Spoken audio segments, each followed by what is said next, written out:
Hello everyone, this is BK Entertainment and we are back again, and here now we have another video for you, and we're going to talk about X-Men, the animated series, and following the recent announcement from the Disney Plus Day that the show will be revived in 2023, I thought it would be a good time to look back and reflect on the show, its impact and legacy in terms of adapting one of the most famous superhero teams of all time within all of comic books.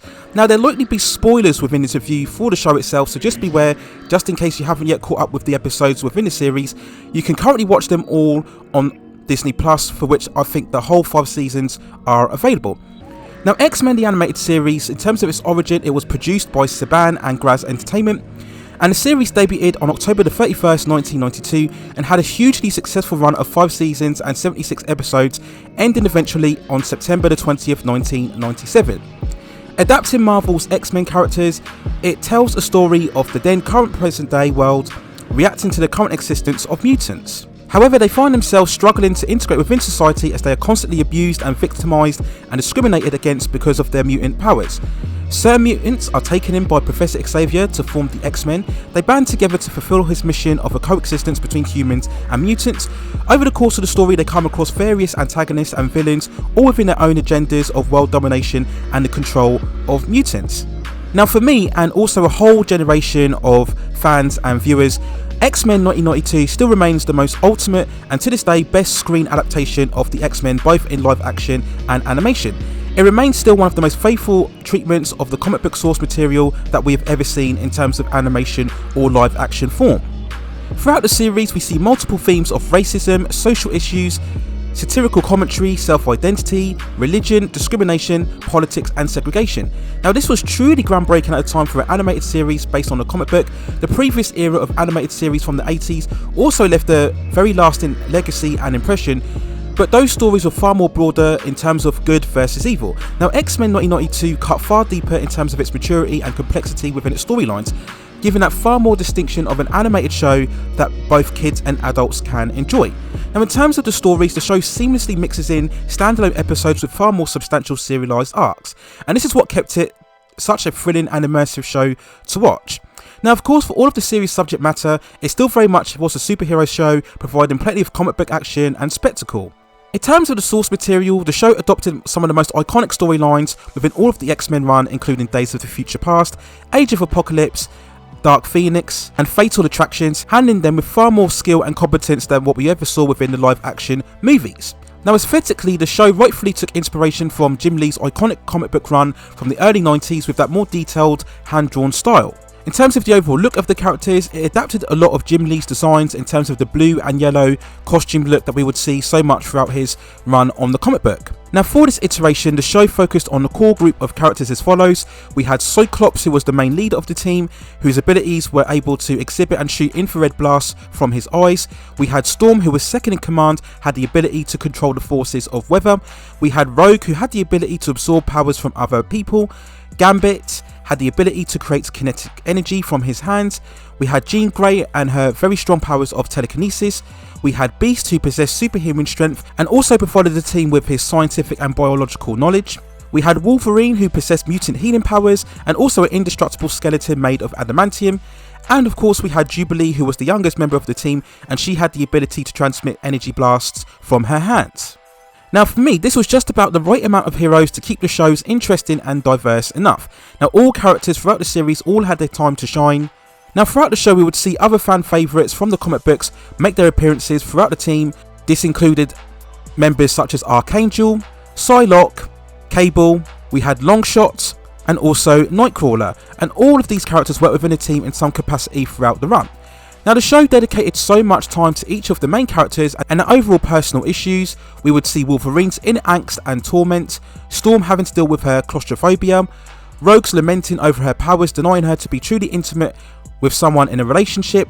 We would see Jubilee constantly yearning to be more involved and more integral to the team. We would also see a focus on the various relationship dynamics, including the love story between Rogue and Gambit. We would have Wolverine's longing for Jean, and she of course was a long-time partner and ends up marrying Cyclops. And the show did such a good job in mixing all of these elements to give weight to the characters, but it never deviated into too much of a soap opera or sentimentality or over romantics. Now the show cemented the appeal of all of these characters with fantastic voice work and even giving certain characters their own individual music theme, and this is something I love so much. Now, as usual with all stories within any particular series or movies, the villains are every bit as important as the heroes, and the show fully utilised some of the most iconic villains from the source material. Of course, the most iconic antagonist of the X-Men was Magneto, and the show very much provided lots of backstory into the character's origin. In the beginning of the show, he would go on to be a major antagonist for Professor Xavier. Magneto, of course, had the complete opposite motivations and beliefs of Xavier. He believed that following his experiences during the Holocaust, that mutants had the right to claim dominion over the humans, and he would go on to create his own team, often nicknamed the Brotherhood of Mutants. We had Sinister, who mainly emerged in season 2, and his goal was to abduct and experiment on mutants to evolve them to the next stage of mutant conditioning. We had Apocalypse, very much of a godlike mutant who wants to take over and dominate the world, and we saw his emergence in the first season, particularly with his 4 horsemen. And throughout the show, we would get the appearance of other great iconic villains such as Juggernaut, Mojo, the Sentinels, Nimrod, and Omega Red. And what the show did so well was to provide multiple story arcs so we could fully appreciate and understand their own motivations and why they came into conflict with the X-Men. And even I would go so far as to say, as it, if not tried to sympathise with these villains, it also presented many of them as victims themselves. Now, in terms of the overall seasons of the show, the first 4 in particular were absolutely fantastic. Season 1, of course, introduced us to the main members of the team, as well as their various encounters with Magneto and the Sentinels. Season 2, as I mentioned before, saw the overall battle against Sinister, as we saw Morph being revived after he was left behind in Season 1. We would get many standalone episodes where we were developing far more the backstories of the character. So for example, we had some great episodes where we saw Wolverine and his overall experiments with his integration of his adamantium skeleton.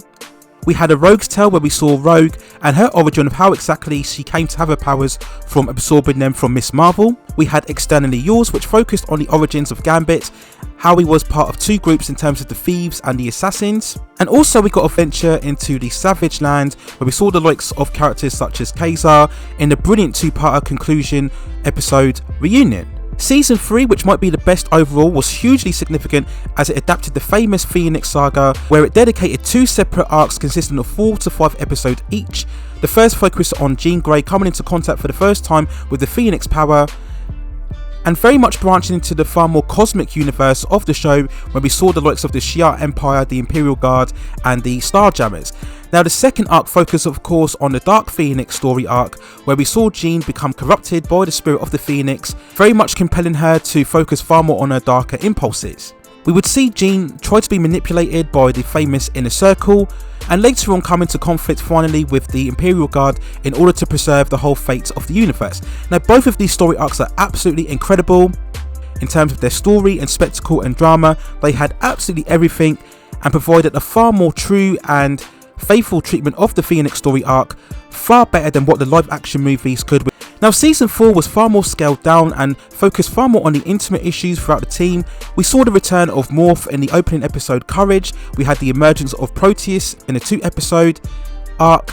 We had the introduction of Quicksilver and Scarlet Witch in Family Ties. We had the absolute compelling 2-part episode One Man's Worth, when we focused on how important and integral Charles Xavier was, when we saw the time travelling back to his younger days as a student, and this was very significant at the time because we see various hints to a previous time period, and the show actually focused very much on racism and segregation. Now, of course, season 4 concluded with the absolute epic 4-parter Beyond Good and Evil, where we saw Apocalypse trying to collect the world's most powerful sidekicks in order to gain the ultimate power in the axis of time. Now, this was an absolute amazing story where we basically saw all of the characters from all of the previous episodes all coming together. Now, originally Beyond Good and Evil was going to be the absolute finale of the series, but the show got reviewed due to its popularity for a 5th and final season. Now, the 5th season started off absolutely great with the 2-part Phalanx Covenant storyline and also the Bloodline episode. But sadly, the Saban Entertainment Group couldn't produce it anymore, so they had to outsource it to a Philippine animation studio. And as a result, we did get some additional episodes, and this resulted in a far lesser quality in terms of the show's storytelling and animation.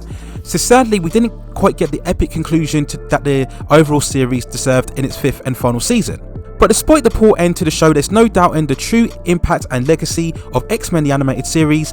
This, of course, alongside Batman the Animated Series, was that first introduction of a truly more mature, developed and complex storytelling in terms of animation shows. It got massive praise from both critics and fans, and both X-Men the Animated Series and Batman the Animated Series really paved the way for some truly superb shows that we would see right throughout the 90s and early 2000s, with the likes of Gargoyles, Spider-Man the Animated Series, Superman the Animated Series, Batman Beyond, and also later on with both Justice League and Justice League Unlimited. And X-Men the Animated Series really is a true example of how to pay proper respect to the characters and the source material.